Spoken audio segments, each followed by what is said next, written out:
I was 18 years old when I got married. I belonged to a very conservative family, a Baloch family, where good daughters never say no to their parents. My father wanted me to get married, and all I said was, if that makes you happy, I'll say yes. And of course, it was never a happy marriage. Just about after 2 years of getting married, about 9 years ago, I met a car accident. Somehow my husband fell asleep and the car fell in the ditch. He managed to jump out, saved himself. I'm happy for him. But I stayed inside the car and I sustained a lot of injuries. The list is a bit long. Radius ulna of my right arm were fractured. The wrist was fractured. Shoulder bone and collarbone were fractured. My whole rib cage got fractured. But that injury that changed me and my life completely was the spine injury. Many people came to rescue. They gave me CPR. They dragged me out of the car. And while they were dragging me out, I got the complete transection of my spinal cord. Those 2.5 months in the hospital were dreadful. I was at the verge of despair.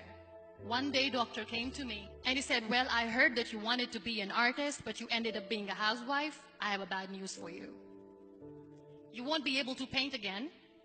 Next day, doctor came to me and said, your spine injury is so bad, you won't be able to walk again. I took a deep breath and I said, it's all right. Next day, doctor came to me and said, because of your spine injury and the fixation that you have in your back, you won't be able to give birth to a child again. That day, I was devastated. I started to question my existence. Why am I even alive?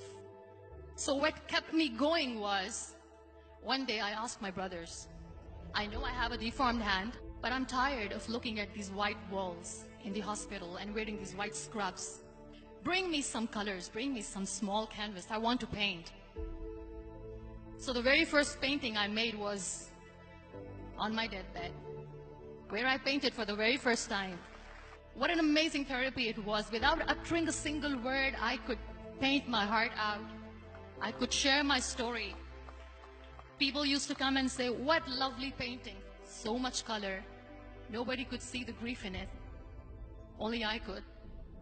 And that day I decided that I'm going to live life for myself. I am not going to be that perfect person for someone. I am just going to take this moment and I will make it perfect for myself. That I'm going to fight my fears. So I wrote down one by one all those fears.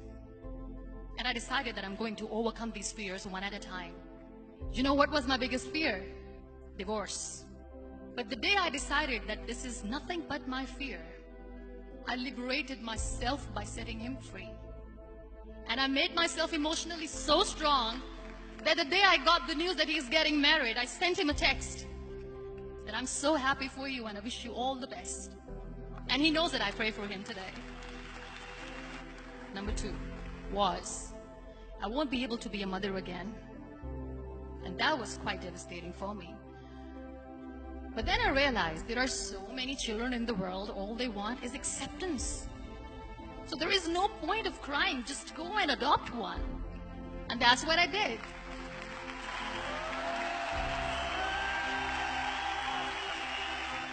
I gave my name in different organizations, different orphanages, and I waited patiently.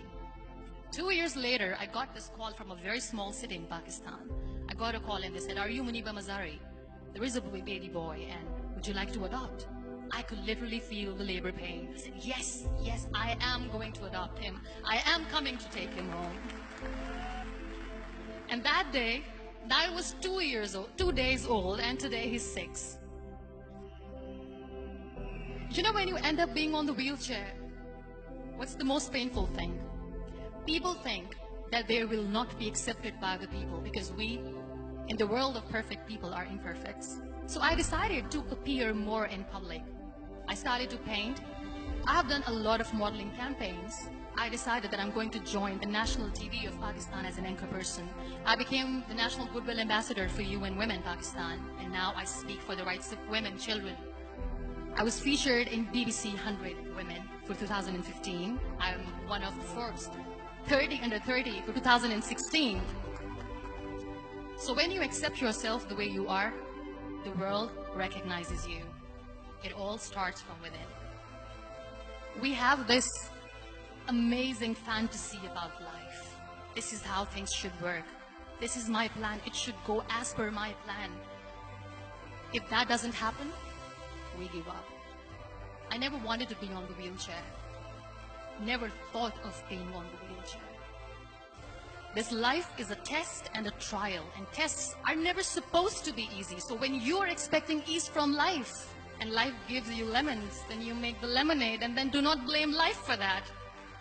It is okay to be scared. It is okay to cry.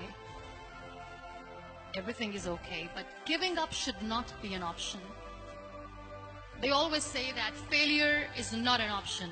Failure should be an option, because when you fail, you get up, and then you fail, and then you get up, and that keeps you going. Embrace each and every breath that you are taking. Celebrate your life. Live it. Don't die before your death.